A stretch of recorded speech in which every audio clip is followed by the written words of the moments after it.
जय श्री राम दोस्तों।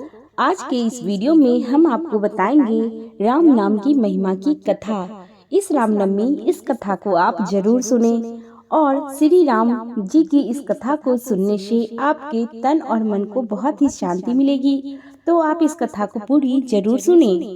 राम नाम में कितनी ताकत होती है यह हम लोग इस कथा में जानेंगे। तो आप हमारे चैनल के साथ यूं ही बने रहिए। अगर आप हमारे चैनल पर नए हैं तो हमारे चैनल को सब्सक्राइब कर लीजिए, बेल आइकॉन दबा दीजिए। वीडियो पसंद आए तो लाइक कमेंट और शेयर करना ना भूलें। तो चलिए शुरू करते हैं। भगवान राम का नाम बहुत ही पवित्र और शक्तिशाली माना जाता है। मान्यता है कि रोज राम नाम का जप करने से व्यक्ति के जीवन में सभी दुख दर्द खत्म हो जाते हैं। संसार से विदा होने पर मोक्ष की प्राप्ति होती है। कहते हैं राम नाम का जाप करने वाला व्यक्ति को उसके अभिमान, लालच और वासना, क्रोध और द्वेष जैसी भावनाओं का भी अंत हो जाता है। राम नाम की ताकत के कारण ही बड़े बड़े पत्थर जिन पर राम का नाम लिखकर के 100 योजन समुद्र पर पुल बांध दिया गया।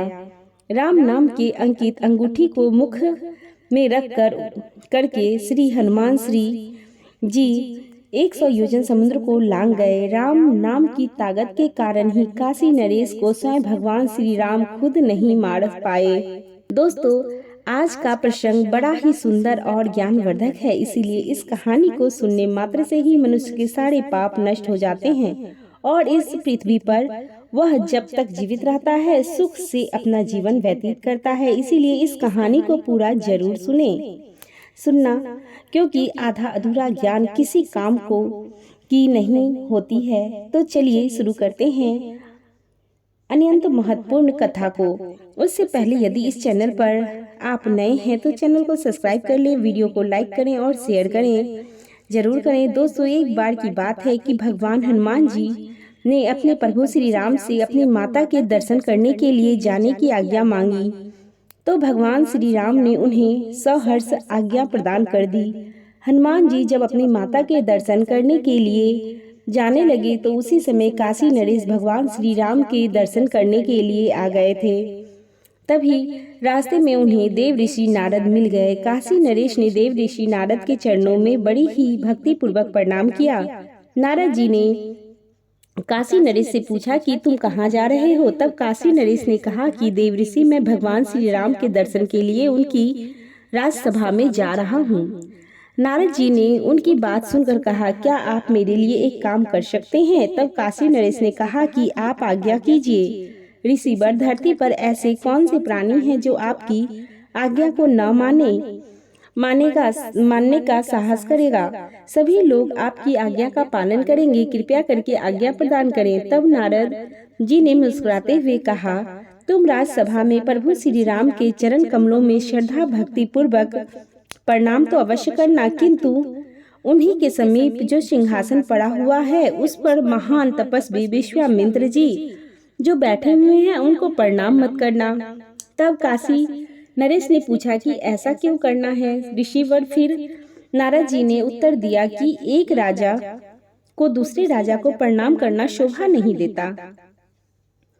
ऋषि विश्वामित्र भी पहले कभी राजा ही तो थे और नारायण कर के नारद जी वहां से चले गए। फिर काशी नरेश भगवान श्री राम की सभा में पहुंचे। उन्होंने देव ऋषि नारद के आदेशानुसार भगवान श्री राम के चरणों में बड़े ही श्रद्धा पूर्वक प्रणाम किया, परंतु महर्षि विश्वामित्र बैठे हुए थे, उनको प्रणाम नहीं किया। उनकी इस उपेक्षा से महर्षि विश्वामित्र के हृदय पर गहरी चोट पड़ी। राजसभा में चुप रहे।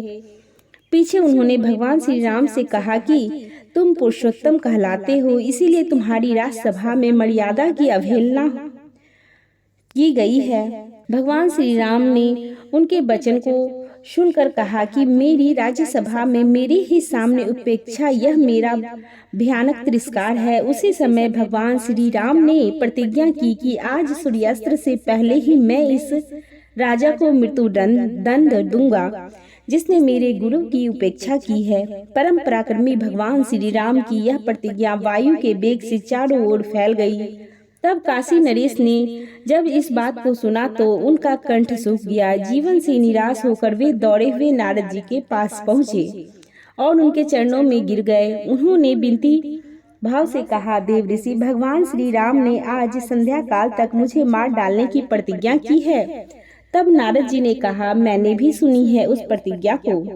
श्री राम की प्रतिज्ञा सर्व विदित है, रघुकुल रीति सदा चली आई। काशी नरेश रो पड़े और बोले, देव ऋषि, मैंने आपके आदेश का पालन किया था, जैसे आपने कहा वैसा ही किया, कृपया मेरे प्राणों को बचाइए। नारद जी ने कहा, चिंता न करो, मृत्यु निश्चित है, टल नहीं सकती। अगर श्री राम के बाणों से तुम्हारे प्राण उड़ जाएं, तो तुम्हारा जीवन सफल हो जाएगा, किंतु तुम एक काम करो। नारद जी ने काशी नरेश से धीरे से कहा कि तुम हनुमान जी की माता अंजना के पास चले जाओ और जाते ही उनके चरण पकड़ लो। जब वह चरण छुड़ाने के लिए कहे तो तुम अपनी रक्षा के लिए उनसे पहले वचन ले लो। जब तक वह 3 बार तुम्हारी रक्षा का वचन ना दे, तब तक उनके चरण तुम पकड़े रहना और छोड़ना नहीं, बस तुम्हारा काम बन जाएगा। नारद जी की बात सुनकर काशी नरेश भागते हुए माता अंजना के पास पहुँचे। जो माता अंजना भगवान श्री राम का जाप कर रही थी। रोते हुए काशीराज उनके चरणों में गिर गए और प्रार्थना की कि माँ, मेरी रक्षा करो। उन्होंने बताया कि एक राजा ने उन्हें आज शाम तक मार डालने की प्रतिज्ञा की है। तब माता अंजना उससे पूछी किसने और क्यों यह प्रतिज्ञा की है। काशी नरेश ने कहा कि माँ, आप मेरी रक्षा का वचन दें, अन्यथा मैं अपने प्राणों को आपके चरणों में ही त्याग दूंगा। तब माता अंजना ने कहा कि मैं तेरे प्राण की रक्षा का वचन देती हूँ। बड़े ही फूट फूट कर रोते हुए काशी नरेश ने अधीर होकर के पुनः प्रार्थना की कि माँ, मुझे संतोष नहीं हो रहा, मेरे विश्वास के लिए यही बात आप 3 बार कह दीजिए। मैं तेरे प्राण रक्षा का वचन देती हूँ। सर्वदा सरल हृदय की जननी वह 3 बार कहते हुए कहा कि अच्छा, अब तो बताओ, तुम्हें मारने की प्रतिज्ञा किसने की है। तब काशी नरेश ने कहा, भगवान श्री राम ने। उन्होंने संध्या काल तक मेरे वध की प्रतिज्ञा की है। इतना सुनते ही माता अंजना चिंतित हो गई और कहने लगी कि श्री राम की प्रतिज्ञा कैसे अन्यथा हो सकती है, वह कैसी झूठी हो सकती है। वह जो भी प्रतिज्ञा करते हैं उसे पूरा करते हैं, पर मैंने तुम्हें वचन दिया है तो मैं अवश्य तुम्हारी प्राण को वध होने से बचाऊंगी। फिर ठीक उसी समय हनुमान जी ने वहां पहुंच कर के माँ के चरणों को स्पर्श किया और आशीर्वाद देते हुए माता ने कहा कि बेटा, तुम ठीक समय पर आ गए हो। अभी अभी मैं एक आवश्यक कार्य से चिंतित होकर तुम्हारा ही ध्यान कर रही थी। वह कार्य हो जाए तो मेरा मन हल्का हो जाएगा, क्योंकि मैंने वचन दे दिया है। हनुमान जी ने कहा कि माता, आज्ञा दीजिए, मुझे आपका कौन सा कार्य करना है, मैं हमेशा तैयार रहता हूँ। कृपया करके आप आज्ञा दीजिए, मैं वह कार्य जरूर करूँगा। फिर माता अंजना कहने लगी, पर काम तो बड़ा कठिन है बेटा, इसी कारण से मुझे चिंता हो रही है। फिर हनुमान जी ने आश्वासन दिया, माता, आपके पुत्र पर भगवान श्री राम का आशीर्वाद है। ऐसा कोई कार्य नहीं है जो राम का नाम लेकर नहीं हो सकता। माता अंजना ने कहा, मुझे पता है कि मेरे लाल, किंतु काम कठिन है, इसीलिए मुझे संकोच हो रहा है। हनुमान जी ने कहा, माता जी, मैं आपके पवित्र चरणों के सम्मुख प्रभु श्री राम की शपथ लेकर के मैं 1 बार नहीं 3 बार प्रतिज्ञा करता हूँ कि आपकी आज्ञा मिलने पर काम चाहे जितना भी कठिन होगा, मैं उसे अवश्य पूर्ण करूँगा और आपकी चिंता को दूर कर दूंगा। फिर माता अंजना ने हनुमान जी के बल और पराक्रम और उनकी मातृ भक्ति की प्रशंसा करते हुए कहा कि बेटा, मुझे तुमसे यही आशा थी और ऐसा ही विश्वास भी था। बेटा, मैंने काशी नरेश को उसके प्राणों की रक्षा का वचन दे दिया है। आज संध्या काल तक भगवान श्री राम ने उसका वध करने की प्रतिज्ञा की है। माता की बात सुनकर हनुमान जी ने आश्चर्य से पूछा, मेरे प्रभु श्री राम की प्रतिज्ञा? माता अंजना बीच में ही बोल पड़ी, हाँ बेटा, मैंने काशीराज को वचन दे चुकी हूँ और तुमने वे श्री राम की शपथ लेकर मुझे 3 बार वचन दिया है, शरणागत की रक्षा धर्म है। हनुमान जी ने कहा, ठीक है, मैं कुछ करता हूँ। इतना कहकर हनुमान जी ने माता के चरणों में प्रणाम किया, उनसे जाने की अनुमति मांगी। माता की आज्ञा को प्राप्त करते ही हनुमान जी काशी नरेश के पास अयोध्या पहुँचे। वहाँ उन्होंने काशी नरेश से कहा कि राजन, तुम सकल कौरूप नाशिनी परम पावनी सरयुग में कमर तक जल में खड़े होकर के निरंतर राम राम का जाप करते रहो। काशी नरेश ने पवन पुत्र के आदेश का पालन करते हुए वहीं काम आरंभ कर दिया और कमर तक पानी में खड़े होकर के भगवान श्री राम का जाप करने लगे। इधर हनुमान जी तुरंत श्री राम के सम्मुख पहुँचे। वहाँ उन्होंने भगवान श्री राम के चरणों में प्रणाम करके उनके दोनों चरण पकड़ करके कहा कि स्वामी, आज मैं आपसे एक वरदान की अर्चना करता हूँ। यह कैसे संभव है कि हनुमान जी कभी कुछ मांगे और भगवान श्री राम उसे अस्वीकार कर दें।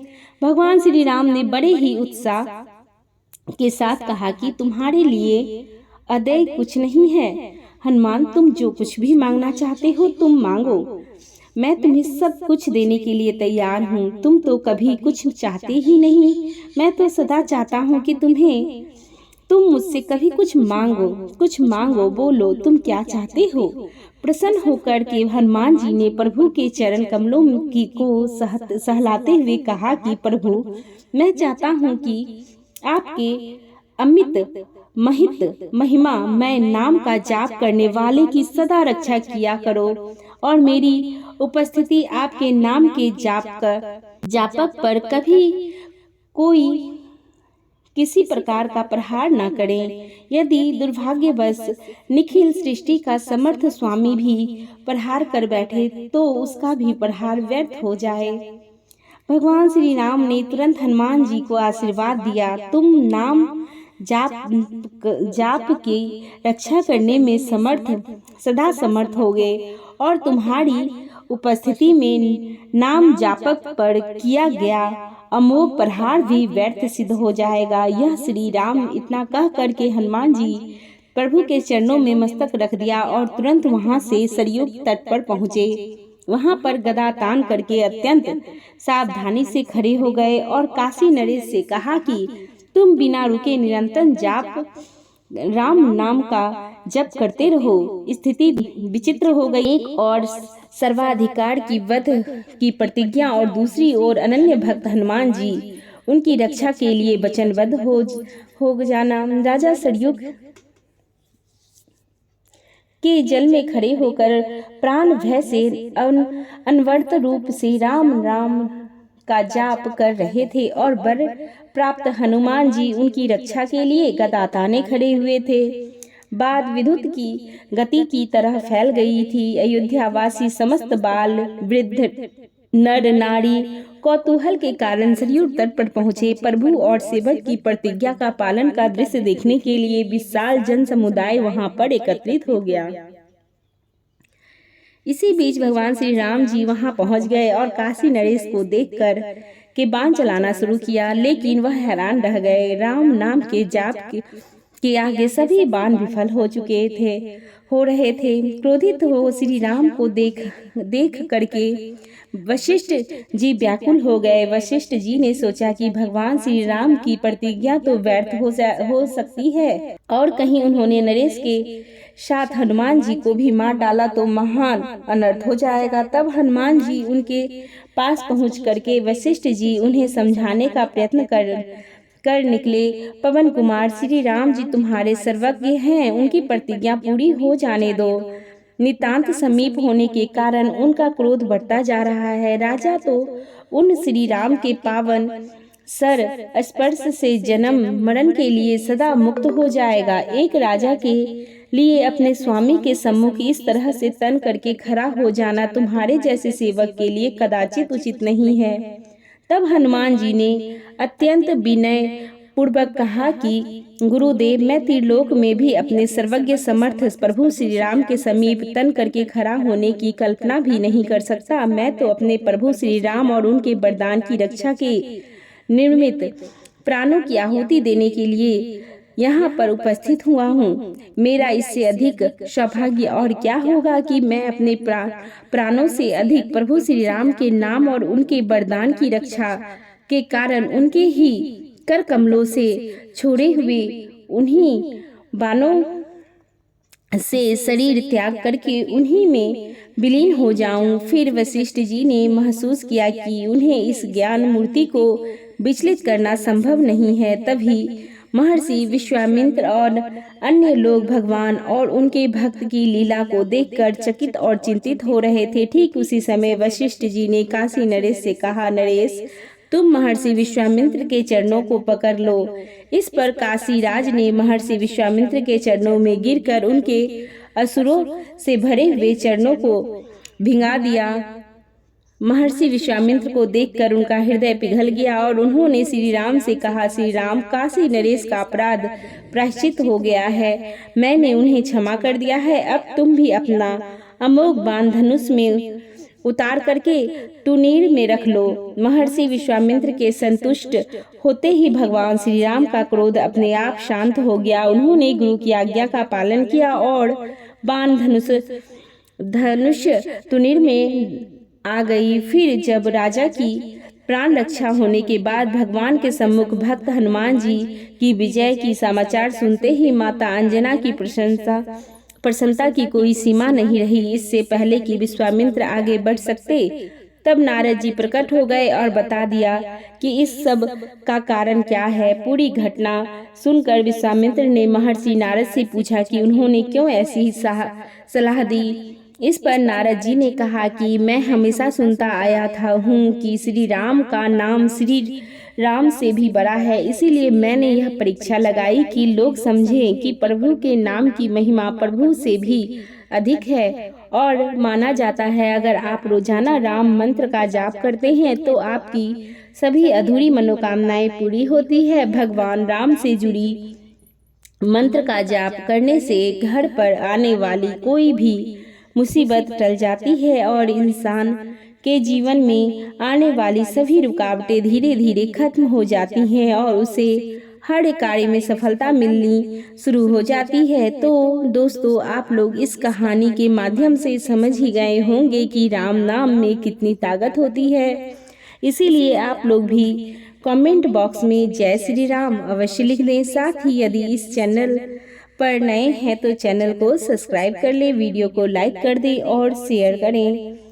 अभी तक हमारे वीडियो पर बने रहने के लिए आपका धन्यवाद।